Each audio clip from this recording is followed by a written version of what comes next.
Today is May the 21st on a Thursday at approximately 6:40 in the evening. And our guest today is Dr. Jeff Holness, who is candidate for Broward County School Board in seat 9. Dr. Holness, welcome to the Broward Social Network, and how are you doing this afternoon? I am doing great, Ted, and I just want to thank you so much for having me, for inviting me to this discussion. I really appreciate sharing my mission, my vision for Broward County Schools with the public. Thank you very much. We must address, out of respect for the world, out of respect for humanity, we must first address the elephant in the room and quickly talk about COVID-19. As you know, I personally have lost 3 members of my family, and I would like to know, how are you doing, and has COVID-19 impacted you or any members of your family? Well, Ted, I think COVID-19 has impacted a lot of people. It has not impacted immediate members of my family, but it has impacted friends of others that I know. One of my friends actually lost 4 friends to COVID-19. So it is very, very concerning, and I think we all should continue to adhere to the guidelines that are presented to make sure that we're all wearing masks, we're conforming to social distancing. Even as we start to reopen, stores and so on, I think we do also have a personal responsibility to make sure that we are protecting ourselves. And I would just like to encourage everyone, please follow those guidelines. It's really important because this is real. Yes, thank you very much. And certainly COVID-19 is having a major impact on education. You are running for school board as a family man, as a business owner, as we haven't had, I don't even remember, maybe they have been, but I don't really remember the history. Shame on me, I should know. When was the last time we had a male on the school board, a father on the school board? So talk about you as a candidate. Before we get into other details, because really there's quite a few to talk about. I'm hoping we'll be able to squeeze it in because I could talk to you for a while as a fellow educator. Talk to us about your candidacy. Hundreds, if not thousands, of Broward County residents will see this, and they will get to know you, and they will remember to vote for you. By the way, when is the date of the election? Well, Ted, the primary is August 18th, and then should there be a runoff, that would be November 3rd. But the primary election, which we all should be focusing on, is August 18th, which is approximately 3 months away. Okay, so introduce yourself to the platform, to the residents of Broward County who are definitely thinking about the education of their children, considering the pandemic. And let them, this is your opportunity for the communities to get to know you. Once again, you've been pretty much making your rounds. However, this is going to be the video that's going to continuously circulate until August 18th. So introduce yourself, if you don't mind, please. Yes, and thank you, Ted. I'd just like to quickly comment on what you mentioned regarding the impact of COVID-19 as well. That has impacted me. I am a small business owner, and I run a Kumon Math and Reading Center. And in the middle of March, because non-essential businesses were asked to close, I had to close the physical location of my Kumon Math and Reading Center, but I was able to transition completely online with 99% of my students online at the moment. So I think it's important that we have this sort of adaptive mentality to be able to deal with these kind of issues that come up. And that's one of the things that I'm bringing to the table is my ingenuity, my adaptiveness to be able to adjust to change. And I've done that with my current business. Now, I am a father, and you did mention that we haven't had a father on Broward County School Board. And, in a while, we do have 9 school board members, but we do not have any fathers. When elected, I will be the only father on the board. And I believe the perspective of a dad is also very important to add value to the conversation. Absolutely. Yes. Absolutely. Yes, I think that sort of, provide the diversity that we need and a diverse perspective, so we can actually reflect the thinking of of everyone that's involved, all of our stakeholders. And by the way, Ted, Broward County District has, I believe, approximately 52% males and about 48% female students. So I think it would be fitting to have a father there to represent all our children. I think that perspective would add value. Now, to introduce myself, I am a father. I have two sons, Matthew and Jordan, and they attend public schools in Broward County. One of them goes to Heron Heights Elementary in Parkland, and the other one goes to West Glades Middle School in Parkland as well. So first and foremost, I consider myself a dad, and I love playing that role. I'm also an educator. I've been an educator for over 20 years in Broward County. I've been an educator in Broward County Schools for about 17 years, and I've been a business owner in the education field for about 5 years. Let me interrupt you, and I beg your forgiveness, Dr. Holness. No problem.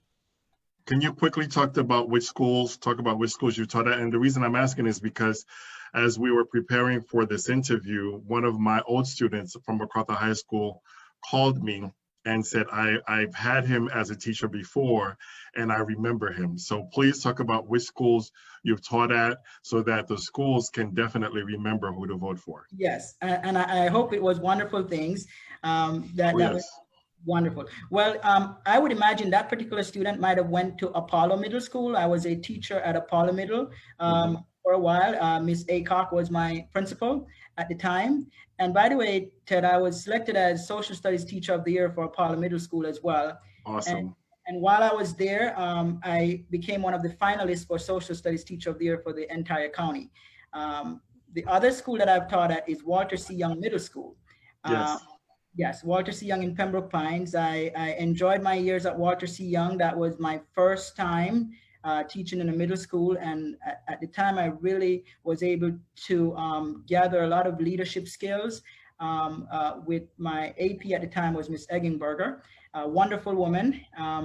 And also I've taught at Lions Creek Middle School. At Lions Creek Middle School, I created student learning communities where we had over 400 students with approximately 40 plus teachers in the program. And the focus of the program was to increase student learning outcome in the lowest percentile for the standardized state test. And we were able to achieve significant growth with these students at the time at Lions Creek Middle School. My principal at that time was Mr. Collado. Now, also at Walter C. Young, I was selected as Social Studies Teacher of the Year as well. Okay, so let's get back as to your path and your journey, because one of the many reasons why I do these interviews is to also simultaneously inspire young people to kind of follow our lead, because running for office is not an easy task. I've done it before, and I just would like for the young people to also listen to your journey and be inspired by the journey as well, because we all know it's not an easy journey. Right. Well, you know, Ted, I've always said, you know, when you do something that you enjoy doing, you know, it doesn't really feel like work. And as an educator, this is my passion. This is what I've done in the last 20 plus years. And I think I still have quite a bit more years to go to retire. So at the end of my journey, I'll probably have 40, 45 years in this field, you know, and I never went to work one day and feel like I'm working. It's always a pleasure. It's always a joy. And I know, and I'll encourage anyone, when you go to work every day and you don't feel like you went to work, that is your calling. That is your calling.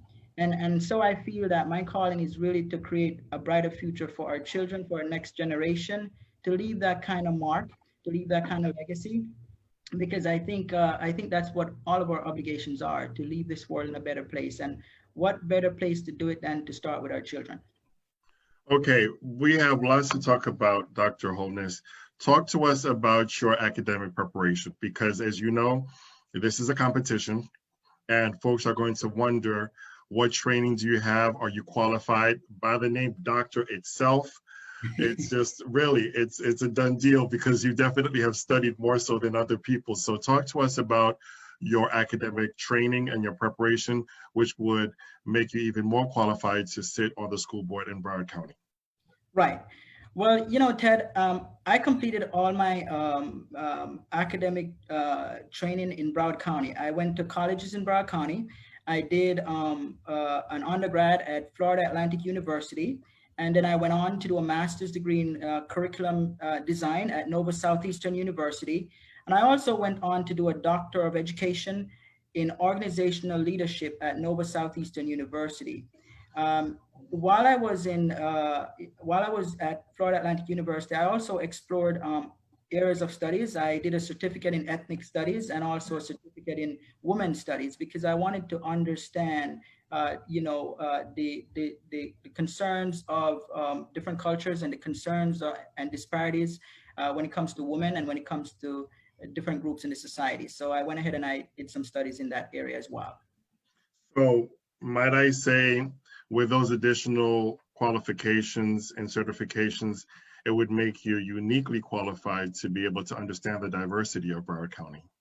Well, absolutely. And in fact, when I started my teaching career, I took every opportunity within the first few years to really be a part of the school atmosphere and to really address issues that would benefit our children, all of our children. For example, I was the chair of the Diversity Awareness Committee, which basically is geared towards making sure that students are treated equally, students of all backgrounds.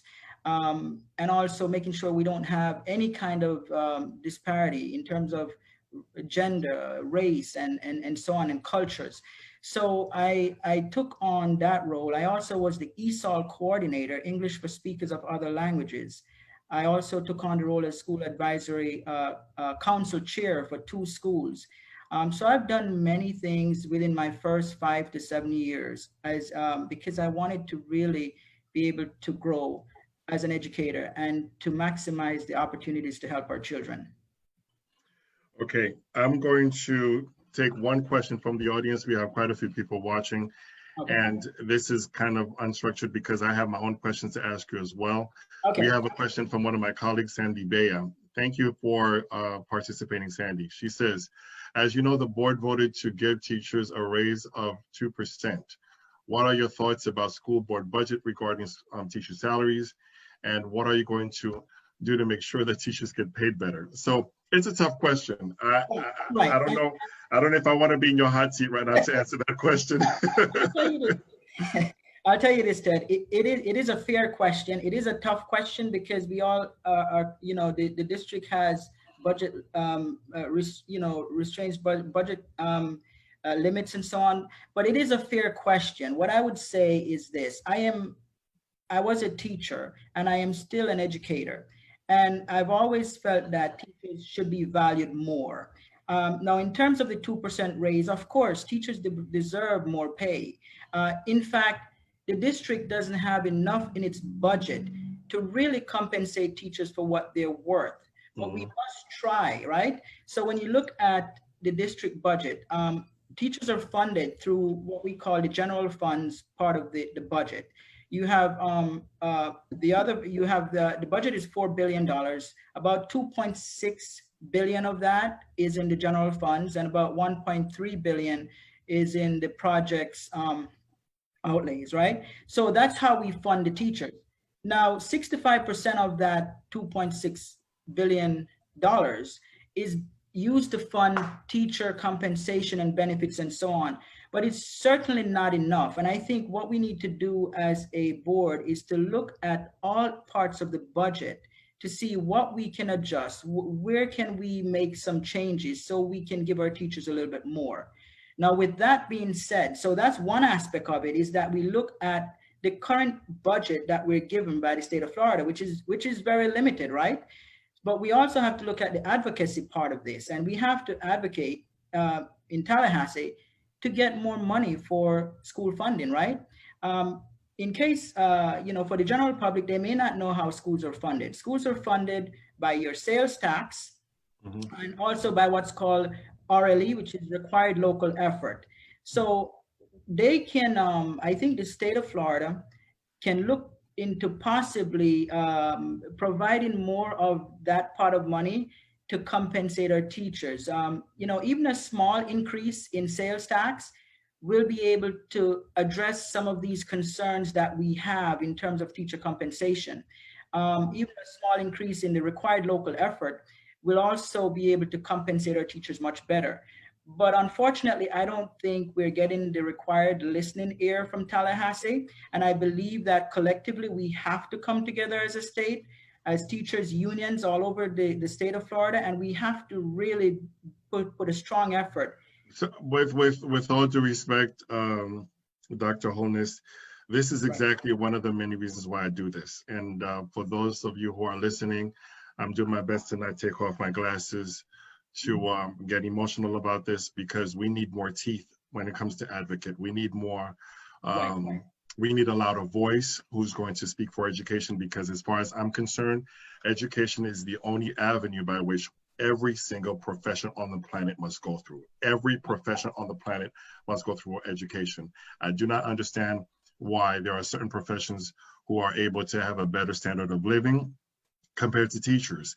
And maybe even other countries in the world are better able to understand that as opposed to the United States. So one of the many reasons why I support you, Dr. Holness, is because I am going to count on you, and I am confident that you're going to definitely make enough noise and contact enough of the people in Tallahassee, or maybe even in Washington, D.C., so that teachers are compensated adequately, not just in Broward County, but throughout the state and maybe throughout the country. Right. And Ted, we have to make a collective noise. You know, we have to really be forceful and ongoing with our approach with Tallahassee.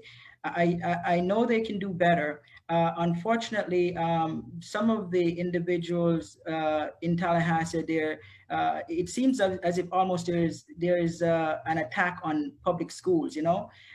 In fact, when you look at even the required local effort over the last 5 years, the required local effort millage has decreased. This is instead of increasing so we can pay our teachers more, over the last 5 or 6 years, that millage rate has gone down, which means that it's less money available for teachers. So I think that we really need to have strong voices in a collective way, in an ongoing way, to ensure that Tallahassee is doing more. So it's not just about the local district paying teachers more, because we have a very small pot of money.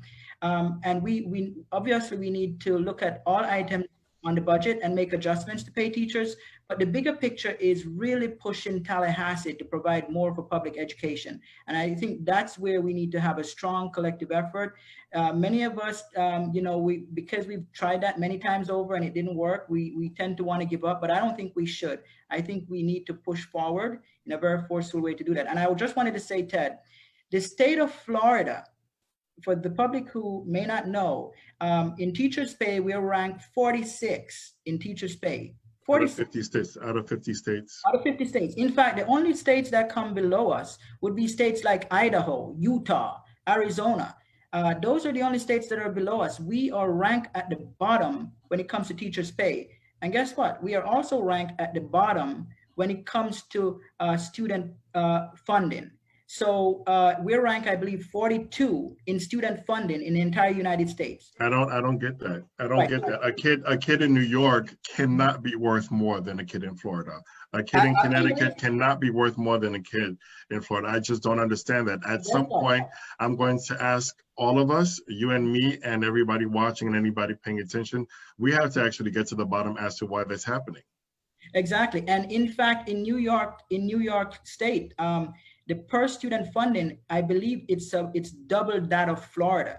So, you know, the state of Florida is really at the bottom in not only how we fund our teachers, how we fund our students. So what are we going to have in the end? What are we going to get? What is going to be the outcome of having mediocrity in how we fund our public education in the state of Florida?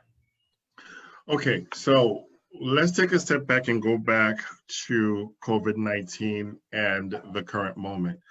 Dr. Holness, and by the way, before I even get to this question, the last name Holness, wholesome, Holness. Please talk about that last name. Talk about where you're from. And is there any connection between you and the current mayor of Broward County? Because Holness, wholesome, what is that? What is that? It is a fantastic name. Please talk about that a bit. Well, you know, I like the attachment of wholesome, although it starts with H. It sounds the same. It sounds the same. Wholeness, wholesome. Yes. Well, actually, you know, I remember it's surprising you mentioned that, because I remember when I was a kid, they used to put an I in it and call me Holiness. Not a bad thing. Not a bad thing, considering that name calling is pretty common in middle school, elementary school. Not a bad name. You know, from some of my friends, it was a lot more brutal. So I will go with that. Okay, okay. But, you know, Dale and I are cousins. You know, a lot of people, some people think Dale is my dad and so on, but we're actually cousins. Okay. And I For those of you who do not know who Dale is, we're talking about the mayor of Broward County, Mr. Dale, Mayor Holness, Mayor Dale Holness. Mayor Holness, exactly. Yes. Mayor Holness and I are cousins. And in fact, Ted, I grew up as a child in Jamaica. I was born in Jamaica as a child. I came here when I was a teenager. Big up Jamaica. Whoop, whoop. Big up. I say that because I've been to Jamaica. I'm originally from the Dominican Republic. I'm your neighbor in the Caribbean. And I've traveled throughout the Caribbean. And when I went to Jamaica, I felt so at home. I climbed Dunn's River Falls barefoot. So I feel very, very attached to Jamaican brothers and sisters of Broward County. Spread the word. You have a brother who is on the ballot on August. So therefore, you know, wave that flag and call all of your Caribbean brothers and sisters, all my Haitians y mis hermanos de la República Dominicana. Tenemos un hermano aquí del Caribe, de Jamaica. Please vote for him. All of my brothers who are from Haiti. Tous amis mieux sac passé, s'il te plaît, votez pour frère ça qui candidat. Besoin pour voter pour lui 18 août. Okay, so therefore, la gente que habla español, 18 de agosto, que voten para Jeff Holness. Frère Maxime yo, qui parle créole, tout haïtien m'a demandé pour voter pour Jeff Holness. Y toda la gente de América Latina, toda la gente de América Latina que pueden votar este 18, por favor que voten para Jeff Holness. I'm sorry, I had to get the word out. I'm very zealous. And my Brazilian brothers and sisters as well. A gente do Brasil, se você está prestando atenção, por favor, que você tem que votar para o Jeff Holness. Muito, muito obrigado. 18 de agosto, que não se esqueçam, hay que votar. Tem que votar para o Jeff Holness. Go ahead. Sorry about that. And that was impressive. And in fact, I'll tell you this: when I retire, I ought to hang with you because I really want to be able to learn 5 languages. I say oftentimes in South Florida, we are in the Caribbean, we are in Latin America. So therefore, we definitely must be diverse and open our arms to everybody in the community. Sorry for interrupting you because I'm really excited about your candidacy. No. That is really impressive. But Ted, you know, when I grew up in Jamaica, I remember, and I think part of my you know, interest in really helping my community and helping others, it started as a child. I remember when I was a child in school, in secondary school in Jamaica. I came from a middle-class family. My parents were okay. They were considered middle class by Jamaica standards. And when I went to school, a lot of my friends were not as fortunate as I was. And because of that, I used to feel really bad. And I used to share my lunch money and try to feed as many of my friends as I can. Because a lot of them would be hungry going to classes after lunch and so on. And oftentimes we joke about it today. We have a high school class chat on WhatsApp. And I joke about it how I used to actually end up having to hitchhike home because I would share all my money to make sure that my friends weren't hungry. And my parents at the time did not know. So, but I guess it was something back then that I felt I needed to do. And I think I'm bringing that same kind of care and interest in my career. And I'm going to bring that to the board as well. I think we ought to look out for others. You're going to have a whole lot more kids to feed. So your heart has always been in the right place. Yes. So let's get back to COVID-19. Yes. COVID-19, in my lifetime, I've never seen anything like this. The entire world is responding to COVID-19. We are sheltering in place. So therefore, COVID-19 has solidified the merger between technology and education. Yeah. Talk to us about maybe the permanent impacts of COVID-19. Is there some sort of a push further towards technology, towards at-home online classes? Does this mean we're going to have to further train our teachers in technology? Does this mean that we can only hire teachers who understand Zoom and Google Hangouts and so forth? What is the impact, in your point of view, between COVID-19 and education? Right. Well, Ted, first I'll say, just like with everything else, I know that we're going through unprecedented times. I know that families are going through a lot. Some families, parents have to be working from home. Some parents lose their jobs. It's just a whole lot going on. Some parents, some families may have individuals who are ill from the coronavirus. So there's a lot that's happening. And at the same time, we have to continue to educate our children. So the question is, how do we transition through this? How do we, what is it going to look like in August when kids go back to school and so on and so forth? But I just want to say to everyone that I am confident that we're going to get through this, and this is going to pass. We don't know the length of time. We don't know what we're looking at, if it's a year, if it's 2 years before there's a vaccine for this thing. But at the same time, I know that we're a strong people. We've always proven to be, and we're going to survive this. And we're going to do it collectively. We're going to do it together. Now, I'll tell you this, Ted, what I've done with my business, and I have a learning center. When this happened, where we had to close in March, I transitioned all my students online. Mhm. So now we're looking to reopen schools probably in August or September, and also these types of businesses. And what I've proposed is for my particular business is that we're going to have some people, may refer to this as blended learning, but we're going to have some format of actual, face-to-face instruction supplemented by online learning. Because the goal of this is to really reduce the number of students that will be on a school campus. We still have to maintain social distancing. We still have to protect the safety of our students. So it's going to necessitate that we have some sort of a hybrid approach to how we transition back to the school system, right, on campus.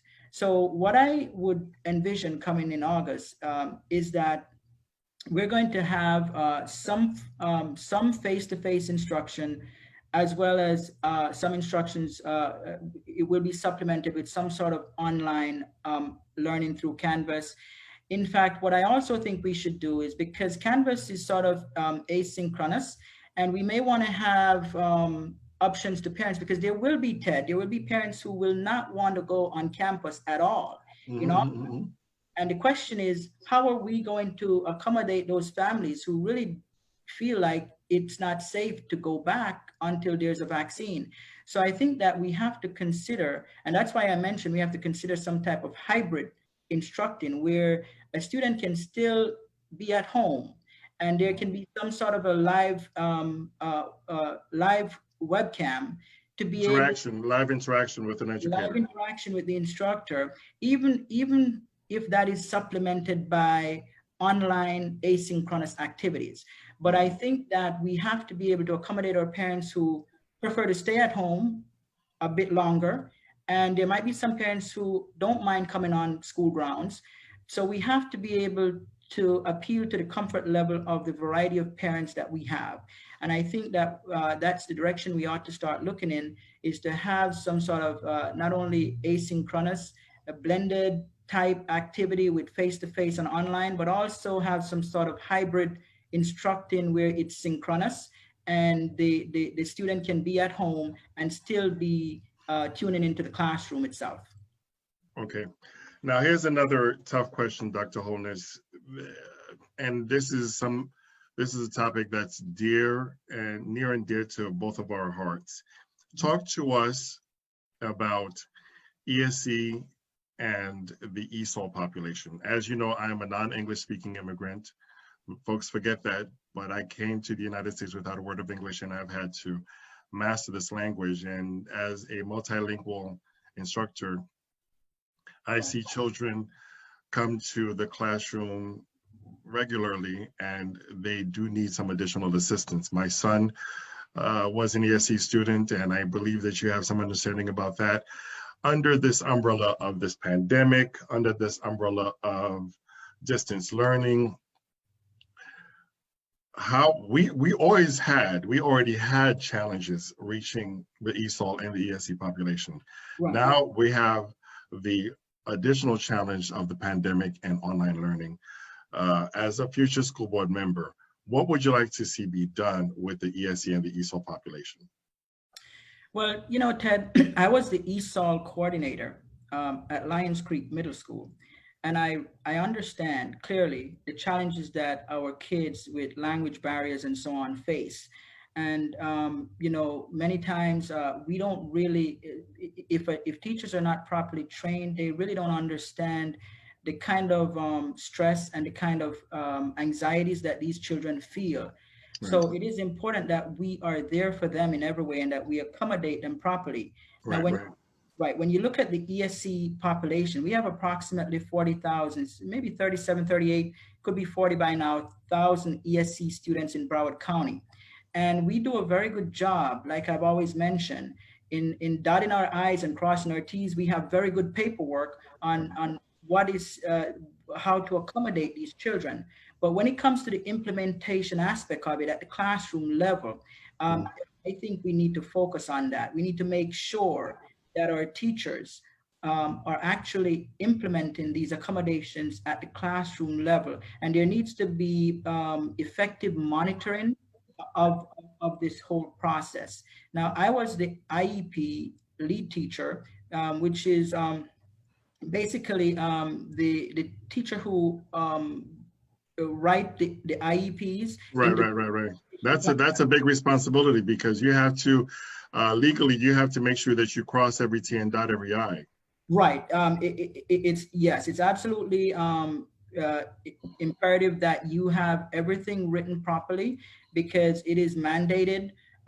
And you have to also make sure that you are accommodating what you have in those IEPs. So I used to write the individual education plans as a lead teacher. But what I've observed, Ted, is that they are all well written for the most part, but implementation and monitoring of the implementation is where we are weak. There comes the work. There comes the work. Yes, and I think as a school board member, that's going to be a major focus of mine.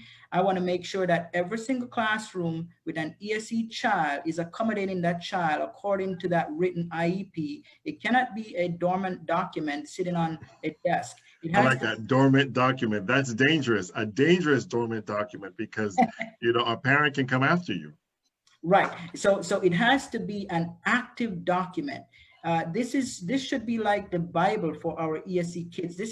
These are the things that we're putting in place to level the playing field so ESE kids can perform as they should. And I think that with the right training, with the right monitoring, we can actually achieve success in that area. But that's one of the greatest weakness right now, as far as I see with our ESE students. And I will be a strong advocate for ESE students. And my older son is also an ESE student, and I too encounter the challenges, and all ESE parents probably know what I'm talking about. And I'm going to make sure that we take care of our ESE population. Okay, you talked about ESE, you know, I'm going to challenge you, okay? You're my friend, you're my buddy, I'm going to vote for you, but I'm going to challenge you. You're going to talk about ESOL. I am a non-English speaking immigrant. I come from a country where English is not the main language. It could be Creole, it could be Spanish, it could be Portuguese. How are you going to make sure that I get the same opportunities as everybody else? Right, well, just like with ESE students, ESOL students, there are certain things that we have to meet as a district, and we have to make sure that we are providing our ESOL students, you know, with the right tools to be able to not only assimilate, but to prosper within our schools. And I think that we ought to look at our ESOL program in each of the schools and to make sure that it's doing what it's supposed to do. So there careful monitoring of that as well, Ted. And it's a passionate area of mine, because I was the ESOL coordinator. I used to actually also have a small program at Lions Creek Middle School where we had classes before school starts. And I was one of the pioneers of that for our ESOL students.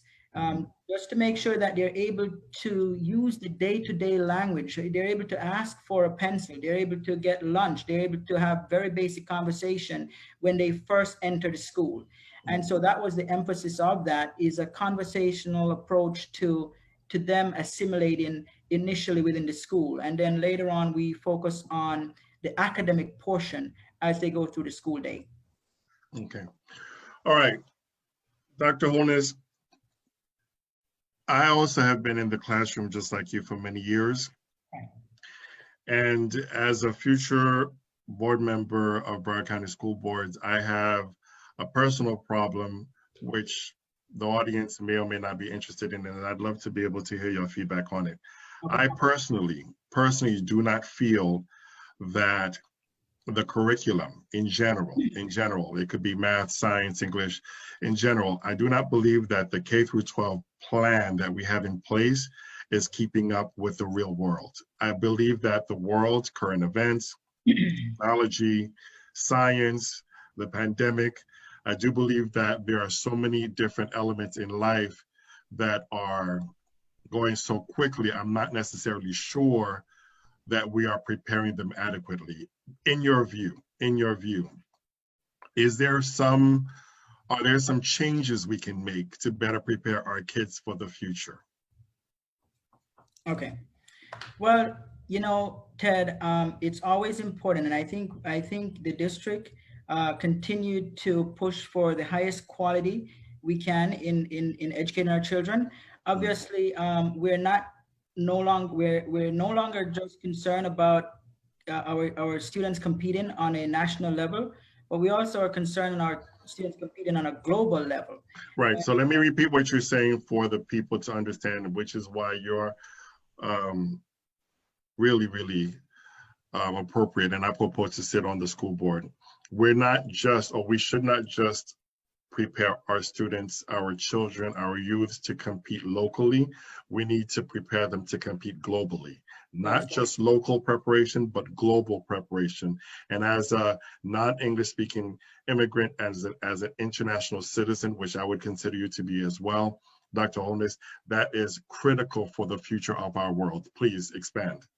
Right. Now, Ted, there is no reason for the United States, there's no reason for us not to be at the top in terms of the learning outcome of our students, right? We have one of the best resources overall to provide for education, and yet there are many countries with less resources and they're doing much better. So what we have to do is we really have to look at not only what we're doing, we have to look at what others are doing, and we have to see what areas we can emulate, and also what areas we can make better. And we have to look at not only the amount of resource that we have, but how we actually use the resources we have. So I think it's important for us to do comparative analysis of different countries that are really doing well academically, and to see what we can learn from that and how we can benefit as well. And obviously, like I mentioned, we do have the resources in place to be able to do it, much more so than many other countries. And I think that as a country, we ought to sort of not just look at what we're doing, but look at what others are doing and see how we can really, emulate some of those things. All right. Next question for you, Dr. Holness. Talk to us about teacher education. Talk to us about teacher preparation. My guess is, and I'm thinking about this internally and also out loud, my guess is we as a nation, we as a county must invest in our teachers so they can better invest in our students. Right. Well, the premise of everything that we're doing, Ted, is to achieve maximum student learning outcome for our students and to make sure that our students have a bright future, right? And in order to do that, we have to have quality teachers. In order to have quality teachers, we have to be able to attract quality teachers. And how do you attract quality teachers? Well, you have to have great learning environments, right? You have to have great work environments. You also have to have proper compensation. You have to value your teachers and your staff. You have to let them feel that they're valued. And you also have to provide, benefits that are reasonable to our teachers. So I think that it all starts, even though the focus is on ensuring a brighter future for our children, in order for that to happen, we have to really be able to focus on valuing our teachers in a way where they have adequate resources, they have great learning environments, great work environments, they have good benefits and good compensation to be able to do the job. And in addition to that, it will attract others to the profession as well. Okay. All right. Dr. Holness, I have an uncomfortable question for you. This is why I do what I do, and I am going to press you so that the public can get to know you and understand who you really are. Okay. Talk to us about Parkland. Talk to us about Marjorie Stoneman. Talk to us about safety. Talk to us about where are we now? Where have we been since February 14th? And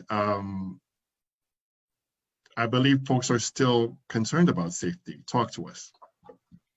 Well, you know, Ted, folks are still concerned about safety, and we all should be concerned about safety. Safety is an ongoing thing. It's not something where you put stuff in place and then the job is done. Safety is always ongoing. Now, in terms of Parkland, many individuals may not know, but my two sons, they go to schools in Parkland. One of my sons is at Heron Heights Elementary, and the other one is at West Glades Middle School. They also live in the area. So when you look at what has happened in Parkland, my two sons, it affects me on a personal level. They were there at the time of the tragedy. I was actually out of the country. And at the time I received a phone call that there was a shooting in Parkland. And I don't even want to think about your state of mind. I don't even want to think about your state of mind. I'll tell you this, Ted. When I got that phone call, I think it was about 2:30 something or 2:40 something, and the incident I think occurred at 2:36 or 2:37. So I got the phone call shortly after, but I wasn't able to get any information on which school. So at the time, so I didn't know if it was Heron Heights, if it was West Glades Middle School. I just knew at the time there was a shooting, and it was very bad. I didn't know until an hour later that my two sons were okay. Now, with that being said, we've lost 17 beautiful lives in that tragedy. I can't tell you, even to this day, how that has affected all of us and has affected my family. My older son recently asked, because he's at West Glades and he has one more year at West Glades, and he said, "Dad, am I going to go to Marjorie Stoneman Douglas?" And I could see the anxiety in his face and the concern. So many of us really don't know. This stuff continues to affect even children who weren't directly affected by the tragedy. They have fears, they have anxiety, they have sadness.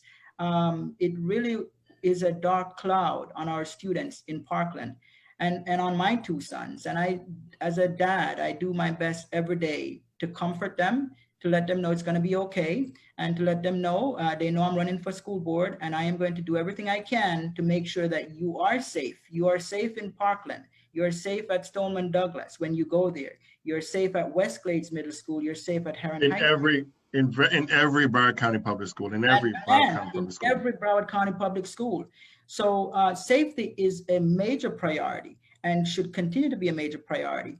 Now, in addition to that, Ted, we must also note that there are we're running for a countywide seat, and there are so many concerns in addition to safety, but safety is paramount. We also have concerns about mental health issues in our children, and how do we deal with that, right? Because in case many of us don't know, the very tragedy in Parkland has created a lot of mental health issues for children, not only in Parkland, but all over Broward County.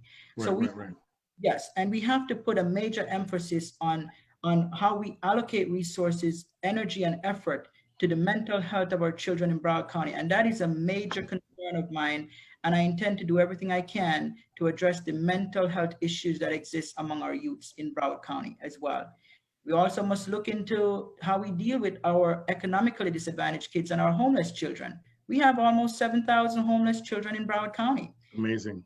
Absolutely amazing. And that's going to lead me to another question when it comes to the nutrition program and the food program and the feeding programs for our children, but please continue.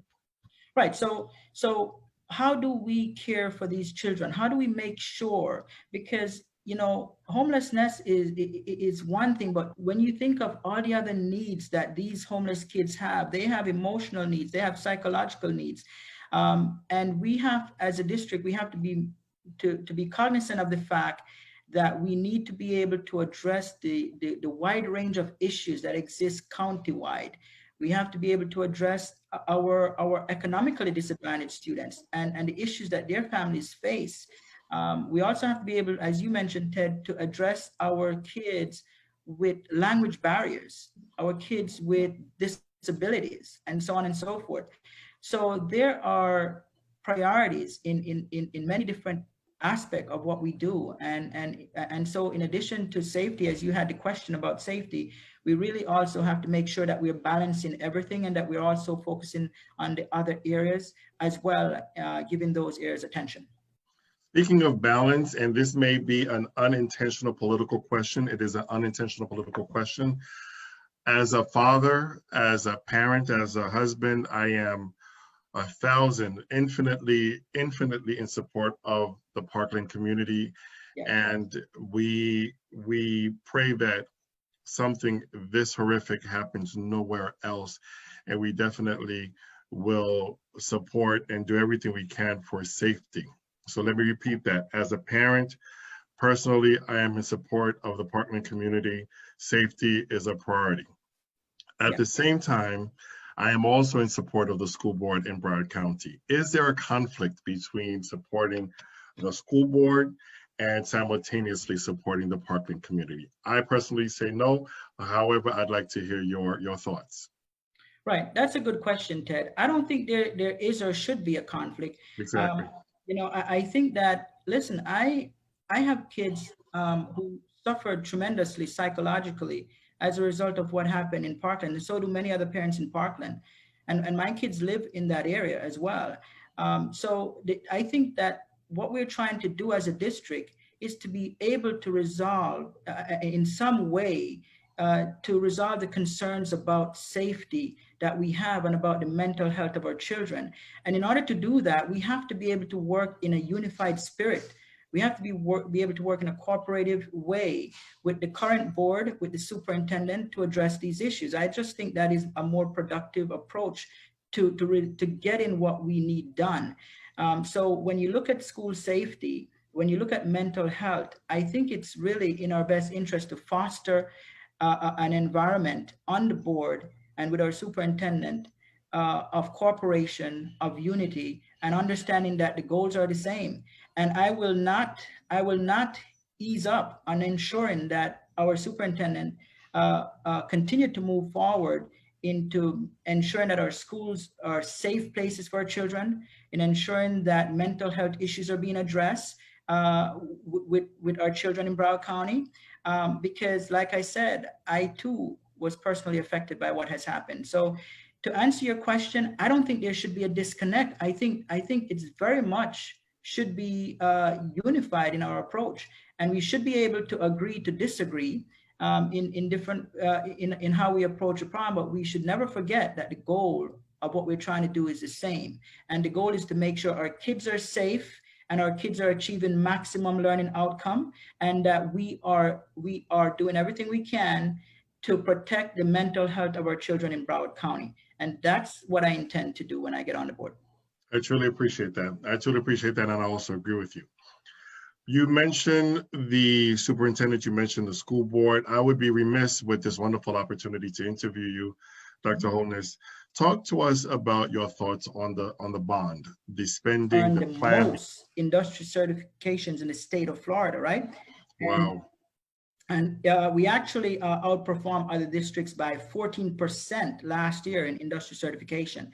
So when you look at kids who are not bound for the traditional colleges, I think being in Broward County Public Schools is one of the best places in the state of Florida they can be, to be able to be on that track based upon our achievements in that area and what the district has done.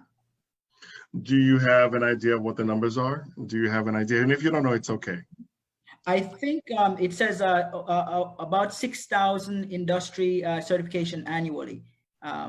And give us some of the ideas particularly for the parents who will see this interview, who will see this conversation, hear this conversation. Give us some ideas of some of the subject areas, because it's, as an educator, as a person who loves the art of learning, it's a hard pill for me, a hard reality for me to accept.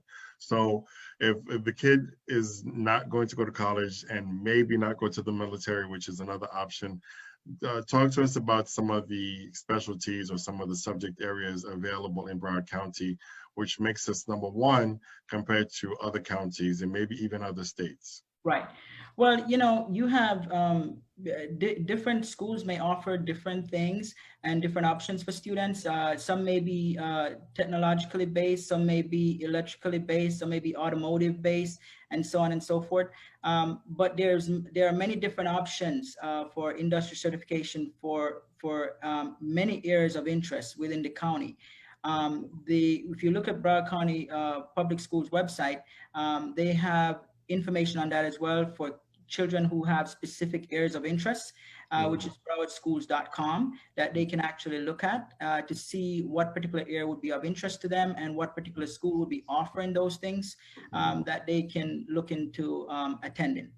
All right, so as we are approaching approximately an hour, here comes another tough question, Dr. Holness. The plan is to introduce you to the residents of Broward County as much as possible so they can hear you, listen to your platform, and vote for you on August the 18th. And then again, the other date potentially is November 3rd. However, vote for you every single time, every single opportunity this year. Right. Talk to us as to why you're the better candidate. Why should the constituents, why should the residents of Broward County vote for you, Dr. Jeff Holness, as opposed to anyone else? Right. Well, Ted, if you look across all the candidates that are running for the at-large seat, I believe I have the strongest school leadership experience, the strongest community service experience. I am as far as I know, I am the only candidate running with successful, significant business ownership experience. And I am also very highly educated in the field of education. So when you look at these different areas, I believe that I'm bringing to the table the kind of experience, the kind of knowledge, as well as the passion, as well as the dedication and the commitment to the board that we need at this time. We are living in unprecedented times. We're living in times where we need an individual on the board who is a tested and proven leader, an individual on the board who has experience hitting the ground running from day one. When I started out as a teacher, within the first 5 to 7 years, I've quickly advanced and grow into significant leadership roles within the schools, including school advisory council, ESOL coordinator, and so on. Within 5 years, I've grown my business from 0 students to being one of the top learning centers in Broward County, and also now to be the leading learning center adapting to the effects of the coronavirus pandemic in transitioning our students online. So I am bringing to the board the experience of leadership, strong leadership, the experience of running a business successfully and adapting to changes in our, in how we do business. And I think those are essential qualities that are important on our board at this time. And when you look at as well, Ted, I have significant community service involvement. I am currently a member of the Consumer Protection Board for Broward County. I was chair of the Parks and Recreation Board for the City of Plantation, and just so many different things that I have been involved in. I was president of the Kiwanis Club, which geared towards the interests of children as well. So I'm bringing a wide range of knowledge, in a wide range of experience to the board that I believe surpass any of the other candidates. Okay, you mentioned business, and I'm supposed to be closing this up, but I have more questions that there's just so much I could talk to you about. You mentioned business. Why is your business experience relevant? Why is it important? And for the people who don't know, talk about the relevance of having a relationship with the business community and education. Right. Well, business experience gives you a lot of insight into how to how to have a balanced budget, how to spend, how to market, how to please and satisfy your customers. So when you look at, for example, the school district, we're going to be faced with a significant loss of funding due to the reduction in sales tax that fund our schools. The reduction in sales tax comes from the fact that the coronavirus pandemic has caused many non-essential businesses to shut down. And when that happens, there will be a reduction in the amount of sales tax that the state will collect, which means there'll be less money, Ted, to be able to fund schools. I think it's important on a business perspective to be able to understand how to effectively use the limited resources we have, how to have the right marketing in place, how to also satisfy and make sure we have great customer satisfaction, how to market our district as one of the best places for students to be, just as you would market a business as the best business for a customer to walk in.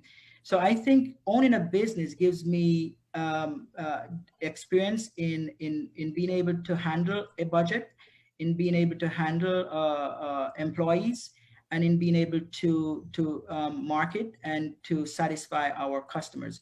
I believe that will bring significant opportunity to the board and to our students directly, and to our students. And towards students. Now, bear in mind, Ted, my business is also a learning center. So I am dealing with children every day. And I think that gives me continuous hands-on experience. And special insight. Special insight. So when I transitioned into running a business, I didn't leave the classroom. Kumon Center is a classroom with students. So I've always been hands-on educating our kids. And therefore that hasn't changed either. So there's a lot that I'm bringing to the board in not just being a business owner, but the type of business that I operate as well. Right. Dr. Holness, considering the pandemic, we have a crisis that is multidimensional. One of the current problems that I've heard about as a community person, as a person who is engaged with the community, is the parents' adaptability to the situation. So maybe you might agree with me. I believe that parents are the #1 educators of the children. However, there are a lot of parents who are struggling on many levels. And so in their mind, their job is to just send the kids to school, have the kids get educated, and let them worry about putting food on the table. So as we talk about getting back to the norm, as we look forward to overcoming the pandemic, right? What are your thoughts on the possibility of creating continuous, not just a one-time, but continuous training programs, not just for our kids, but for the parents?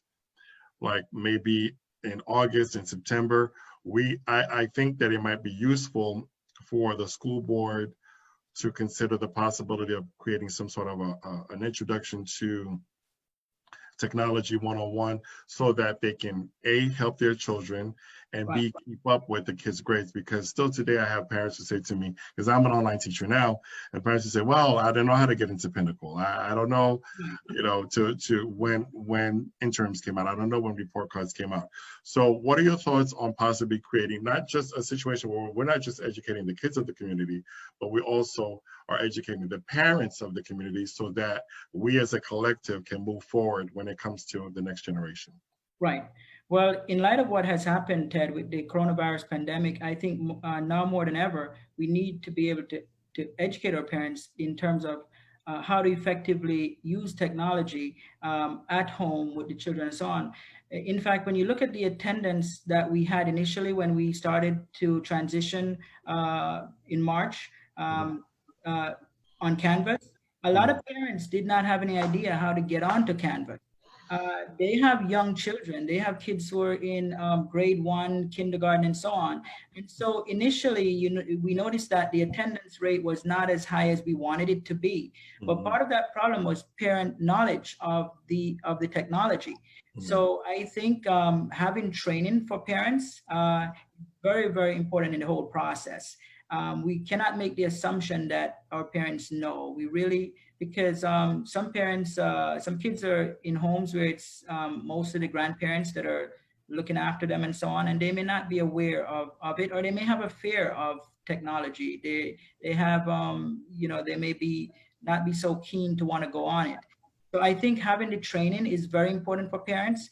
I think, in fact, I did have a conversation with someone before when we transitioned to Canvas, that it was important for us as a district to provide some kind of training video or something that we send out to all our parents initially, to make sure that they are able to do so. And I think moving forward, we actually do need to have a lot of emphasis on parent training using technology to make sure that they understand. So our kids who are in the younger grade levels and so on, they can be successful. And also, Ted, we also have kids who have significant learning disabilities, that they may have parents who are also not very technologically savvy, and we need to be able to ensure that those parents are being trained as well. So we have to look at everyone and make sure that they're able to have the platform and understand how to use it to be able to succeed.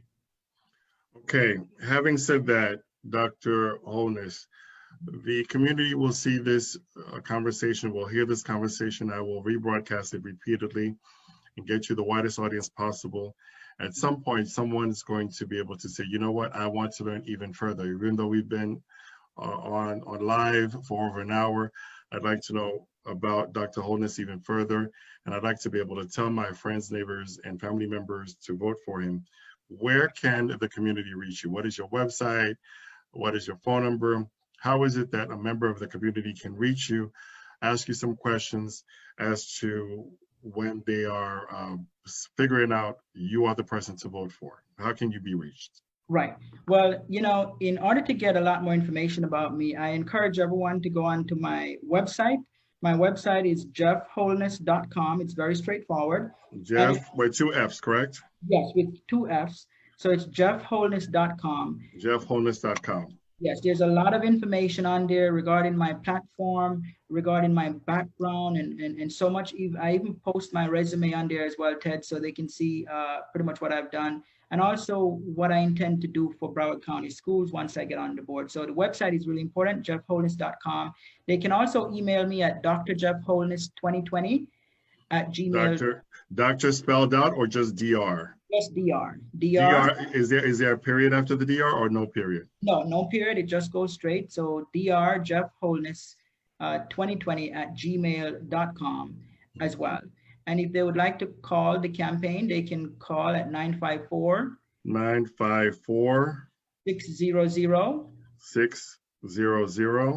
4033. 4033. Once again, 954 600 4033. Yes. Okay, so before I do my wrap up, what are your closing thoughts? What is your final message, your conclusionary message to the constituents of Broward County so that they can remember who to vote for on August 18th? Yes.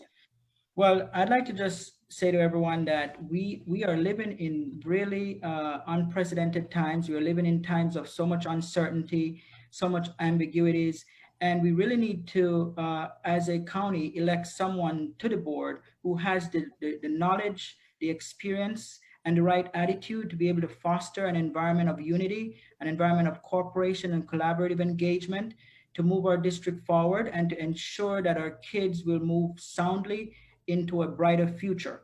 So I am asking for your support. My website is www.jeffholness.com.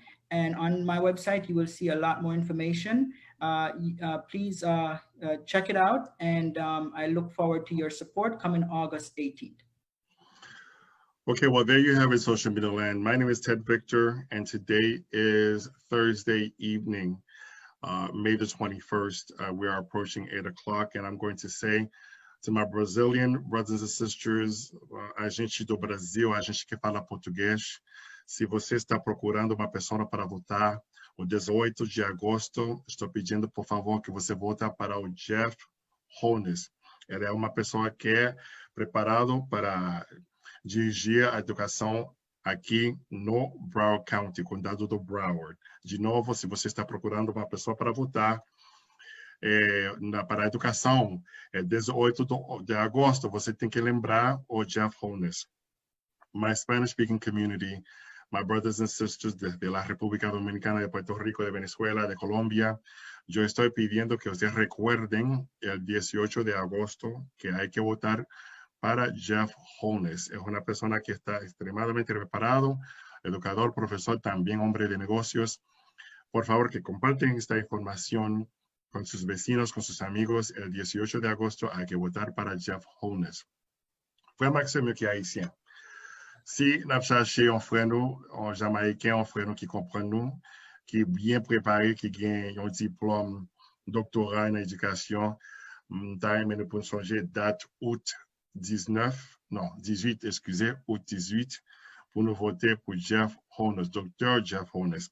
Partager l'information ça avec amis nous, voisins nous, moun nous connaît famille nous, pour nous voter pour frère nous, Jeff Holness. Ma compte sur nous. Pas oublier, partager information. Social media land, this is me, Ted Victor, closing out. Obviously, this is probably the best prepared candidate I have thus spoken to when it comes to education. On August the 18th, I ask that you remember to share this information with your neighbors and friends and to vote for Dr. Jeff Holness. Dr. Jeff Holness, it is my pleasure and my honor to have had you here on my platform. I believe in you. We are cut from the same cloth when it comes to education. And I do believe, even though education is not healthcare per se, but I do believe you, sir, and all educators are in the business of saving lives. So thank you very, very, very much. And before we leave, are there any other closing statements or any other subjects that you'd like to be able to make sure that the public knows about you? Well, Ted, I would be remiss if I did not say to everyone in the community, when you look at the month of May, I want to say happy Haitian Heritage Month. And I also want to say happy Jewish Heritage Month. Happy American Muslim Heritage Month. To all. Yes. I appreciate that. I celebrate Haitian Heritage Month every month. I celebrate Valentine's Day every day. I celebrate Mother's Day every day. I celebrate Father's Day every day. So thank you very much for reminding me about that recognition, Dr. Holness. I really appreciate that. I just want to say really quick, Ted, I just want to say happy birthday to my son. It's coming up on May 25th. Happy birthday. How old will he be? He will be 14. So I'm awesome. Really looking forward to it. I am going to have to come up with some creative ways to really let him have some fun. So I just want to say happy birthday to Jordan. Oh, by the way, do you want to, and I appreciate that because I'm thinking, you know, you're busy. How are you going to celebrate? You're going to have to find a creative time to celebrate with him and at the same time campaign and at the same time fundraising. How are you fundraising? Because it's tough now.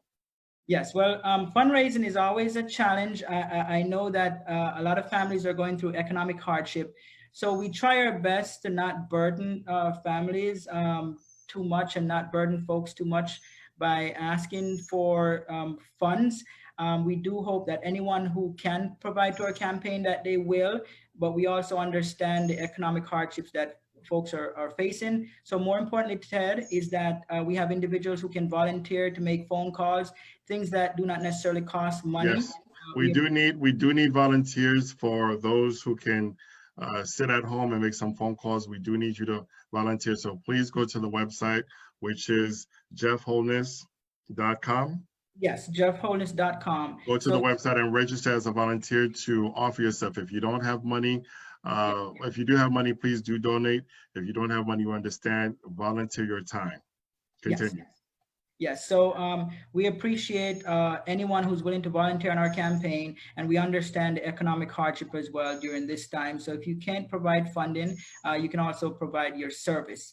And everything is on the website. If you do need to volunteer, you would like to volunteer with us, you can send that information to us from our website.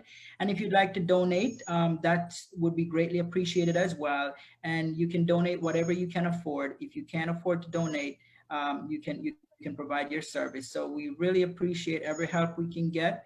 And I thank you so much. And I look forward to the voters making the right choice and choosing Jeff Holness on August 18th. On that note, I thank you again in advance, because in addition to donating your time and money, we appreciate and we're counting on your vote. Thank you very much, Social Milan. This is Ted Victor signing out with the Broward Social Network on Thursday, May the 21st at approximately 8 p.m. Dr. Holness, it is always a pleasure, always a pleasure, always a pleasure to talk with you. You have a wonderful evening. I appreciate it. Thank you. All right. Pleasure.